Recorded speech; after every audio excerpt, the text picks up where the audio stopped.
Hey everyone, ready to dive into some serious habit building for success. Let's do it. Awesome.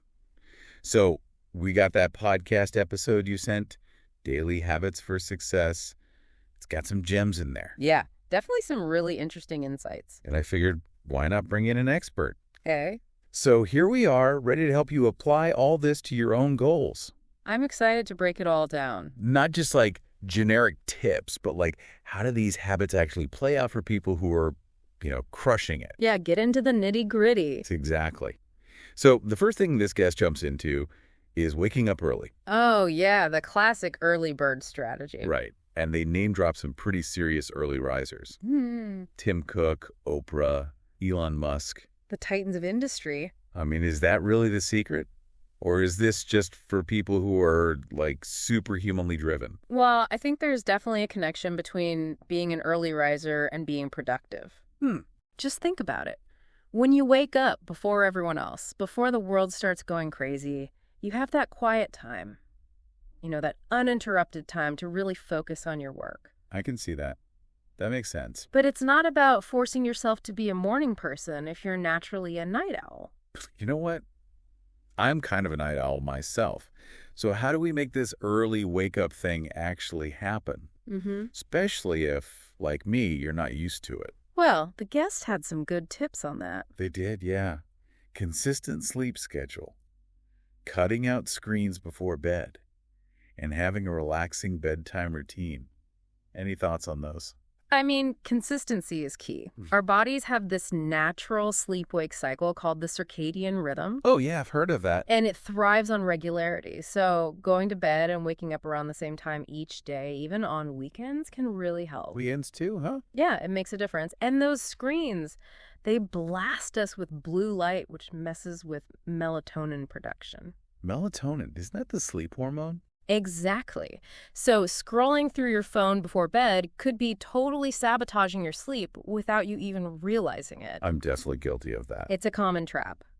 But once you get that early wake-up nailed down, the guest then talks about having a morning routine, being intentional with those first few moments of the day. Instead of just like stumbling towards the coffee pot. Right, exactly. So what's the science behind that? Why is a morning routine so important?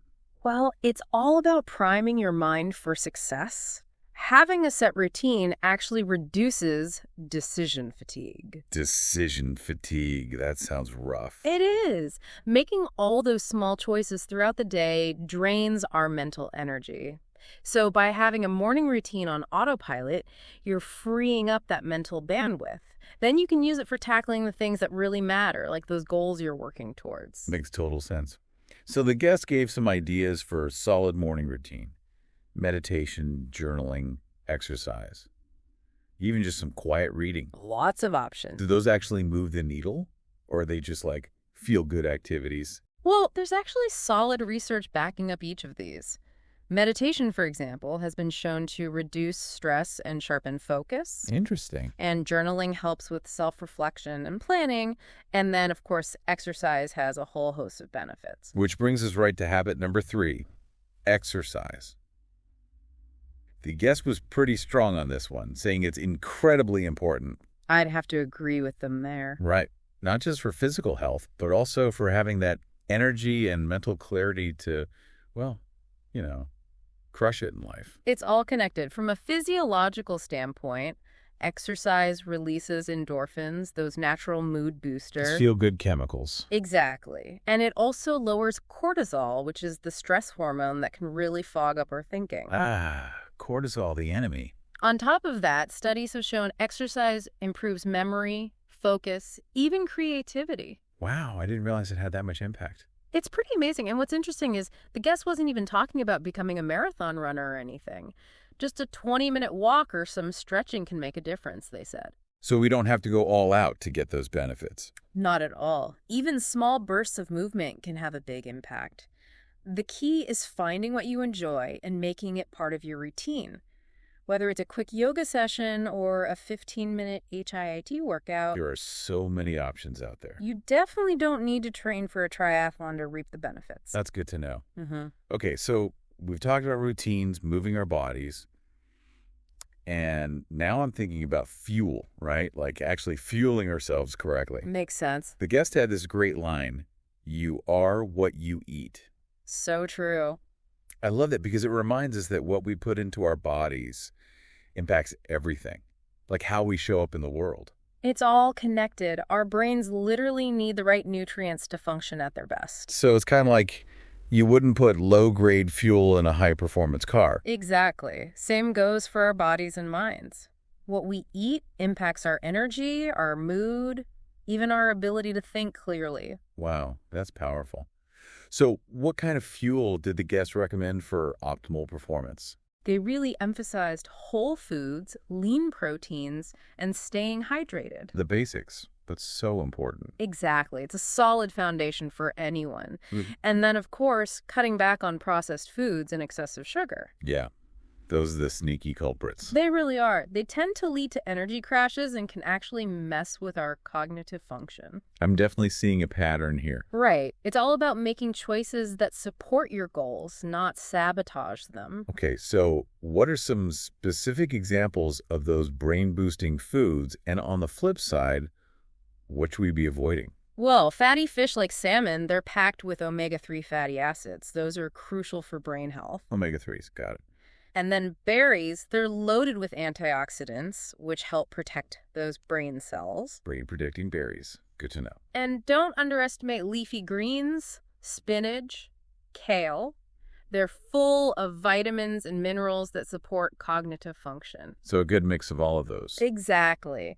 On the other hand, things like sugary drinks and refined carbs, those can actually impair brain function and zap your energy. This is making me rethink my snack choices, that's for sure. It's all about being mindful of what we're putting into our bodies. Okay, so we've talked about waking up early, having a morning routine, exercise, and now nutrition. The guest then moves into goal setting and recommends the SMART goal method. Yes, the SMART goals. Can you break that down for us? What does SMART actually stand for? Sure. So SMART stands for specific, measurable, achievable, relevant, and time-bound. Okay, SMART. It's a framework for setting goals that are, well, SMART. Makes sense. So specific means your goal is well-defined, not vague. Instead of saying, I want to be healthier, a specific goal would be something like, I want to run a 5K in 3 months. Okay, so really clear and targeted. Exactly. Measurable means you can track your progress.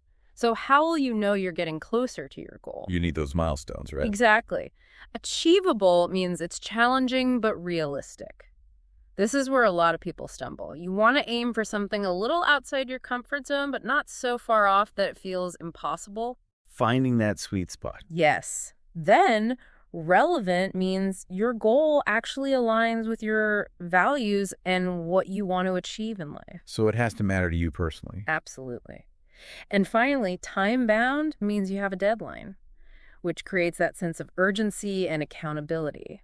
I like that. A little bit of pressure to keep us moving. Exactly. That achievable part really resonates with me. It's like finding that balance between challenging yourself, but also setting yourself up for success. Totally. It's about pushing yourself without overwhelming yourself. And the guest mentioned using tools like planners or apps like Notion or Todoist for tracking progress. What are your thoughts on that? Having a system for tracking is crucial, whether it's a physical planner, a digital app, or even a simple spreadsheet. Whatever works for you. Right.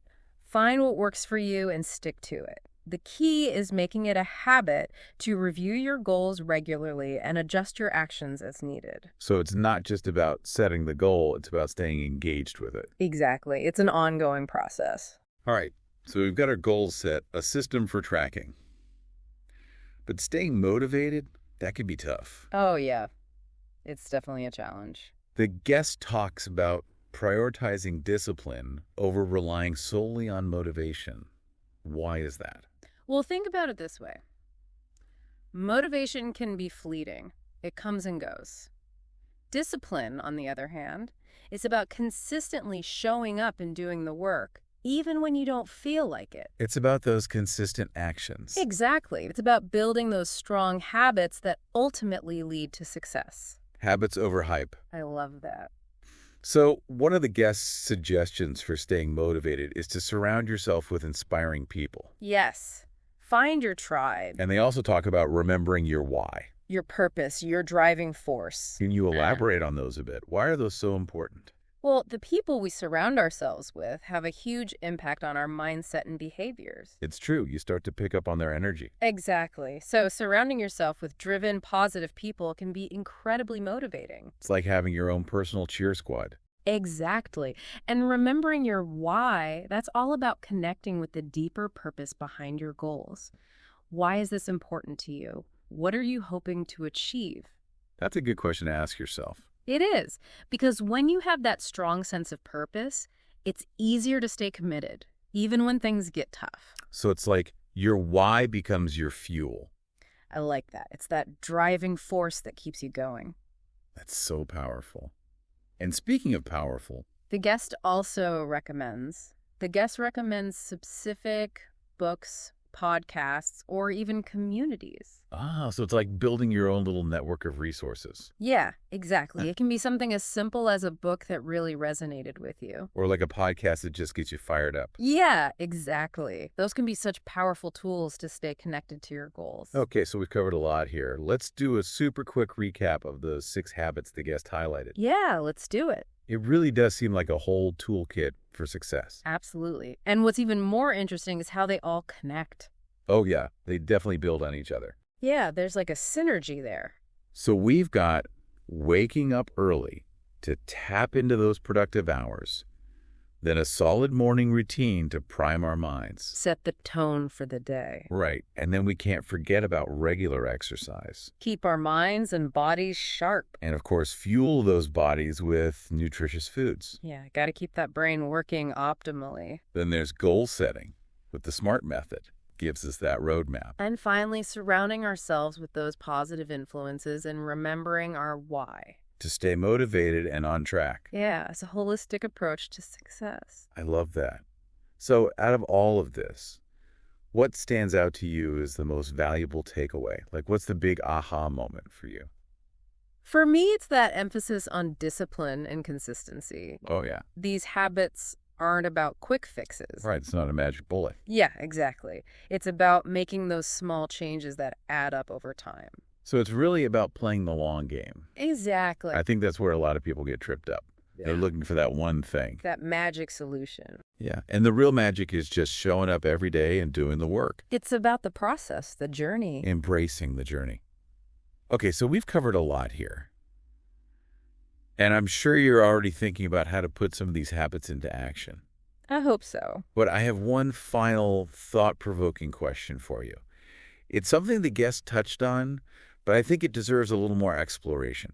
Okay, I'm intrigued. So the guest talks about these habits leading to success. Right.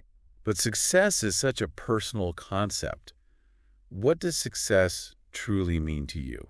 That is such a great question. It's something I encourage everyone to really reflect on. Yeah, because it means something different to everyone. Exactly. What matters to you? What do you want to achieve? It's about aligning your actions and habits with your own values and goals. So these habits are more like tools? Yeah, like a toolbox. It's up to each person to choose which tools to use and how to use them to build the life they want. That's a great way to put it. So as you start experimenting with these habits, remember to stay curious. Be open to adapting them. Yeah. Don't be afraid to experiment. See what works best for you. This has been such a great deep dive. I've really enjoyed it. I really appreciate you being here to help us connect the dots. My pleasure. And to you, our listener, we hope you found this exploration valuable. We hope you're feeling inspired. As you start building your own successful habits, remember even small changes can make a big difference. Start small. Stay consistent. Trust the process. Thanks for joining us on this deep dive into building daily habits for success. We're back, and you know what's interesting to me? A lot of people hit a wall when it comes to actually implementing new habits. Yeah, that makes sense. They get all inspired, set goals, but then Life happens. life gets in the way. It's tough to make those changes stick. It really is. The guest in that podcast you sent brought up a great point about creating an environment that supports your goals. Yeah, that's so important. They even suggested seeking out specific books, podcasts, or even communities. Surround yourself with inspiration. It's like building this virtual support system, a whole team of like mentors and cheerleaders. Yeah, even if you've never met them. Right, even if they're just like voices in your headphones. Exactly. And it can be as simple as, like you said, finding a book. That really speaks to you. Yeah, or a podcast that always gets you pumped up and ready to take action. Yeah. Those little things can make a huge difference. They really can. It's about staying connected to your why. And feeling that support. Yeah, for sure. So as we're wrapping up this deep dive, I want to circle back to something we talked about earlier. We were discussing how important it is to personalize these habits. Make them your own. Right, to fit your own definition of success. Because success looks different for everyone. Exactly. But what happens when your definition of success changes? How do you keep these habits aligned with your goals and values as you evolve? Ooh, that's a really good question. Right, because things change. They do. And I think that's where self-reflection comes in. So being really honest with yourself? Yeah, being aware of what you truly want. What's important to you now. Because what mattered a year ago might not be as relevant today. That makes total sense. So it's about regularly checking in with yourself. Are these habits still working for me? Are they helping me move towards the life I want? Almost like treating them as experiments. I love that. Try them out, see how they feel, adjust as needed. Exactly. Maybe you thought you were a morning person, but you realize you're way more productive in the evenings. Yeah, it's about finding what works best for you. Your own rhythm, your own preferences. There's no right or wrong answer. Exactly. Embrace the journey. Be open to trying new things. And don't be afraid to course correct along the way. I love that. This has been such an insightful deep dive. It's been a pleasure being here. I really appreciate your expertise. I feel like I have so many new tools to play with. I'm glad to hear that. It's all about finding what empowers you. And to you, our listener, we hope this deep dive has been valuable for you. We hope you're walking away with some actionable steps. Remember, success isn't a destination. It's a journey. Embrace the process. Experiment.